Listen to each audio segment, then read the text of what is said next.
ay nakikita sa kalooban. Eh bakit sa kanya? Nasa pangalan na, nasa mukha pa. Ganda ka? Ganda yarn. Ito na ang nagmamaganda at feeling diva. Ganda Wanda! So, nagre-reklamo ka na paikot-ikot lang ang buhay, pero nung pinaikot-ikot ka niya na parang helicopter. Hindi ka nagreklamo? Ikaw talaga? Ito na mimili to. Anyway, mga yes friend, it's me. It's a girl DJ Ganda Wanda. Kasama nyo na dito sa 101.1 Yes FM. Alam nyo, ito lang sasabihin ko sa inyo para hindi kayo nagre-reklamo sa buhay. Alam niyo ba na minsan tayo talaga ang gumagawa ng sarili nating kapalaran. Hindi yan sa kagagawan ng iba. O kasi ang hilig mo manisi, diba? Minsan, nasa palad mo rin talaga. Huwag ka nang tumingin sa palad ng iba.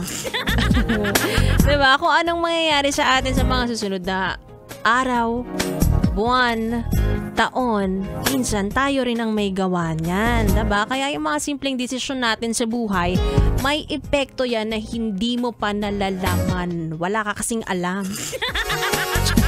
Okay lang naman magkamali tayo sa buhay. Madalas nga doon pa tayo natututo, diba? Kaya minsan, sasabihin mo na okay lang magkamali kasi nadadala ka. Nadala ka ba? Ewan ko na lang sa mga gusto pang umulit, no? Wala naman tong specific topic, mga yes friend. Kahit anong aspeto ito ng buhay mo. Pwedeng career, pagjojowa, pagkakaibigan, relasyon mo sa pamilya, relasyon mo sa mga ini-scam mo. Ini-scam! Diba? Kahit ano pa yan, no? Kahit pagmamahal mo sa sarili mo, nagmamatter ang mga maliliit na desisyon. Hindi porket maliit ay hindi na importante. Hindi porket maliit, wala nang halaga. Alam mo yan.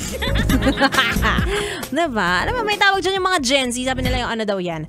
Butterfly effect.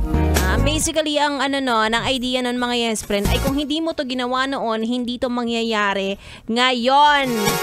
Ewan ko ba? Ang daming bansag ng mga Gen Z dyan. Ang alam ko lang dyan, cause and effect. Diba? Kung di ka nagbukas ng radyo, hindi mo malalaman ang solid na impormasyon na ito. Kaya naman, you're welcome.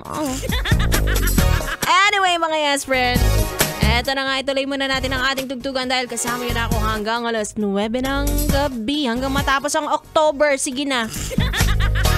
Charot. Hanggang alas 9 lang. Mahal na mahal ko naman si Biboy Bibo kung sasamahan ko siya hanggang dulo ng duty niya. Sino siya dyan? Kaya naman ituloy na natin ang tugtugan dito lang sa stasyong number 1 sa kalokohan. 101.1 Yes FM Solid. 101.1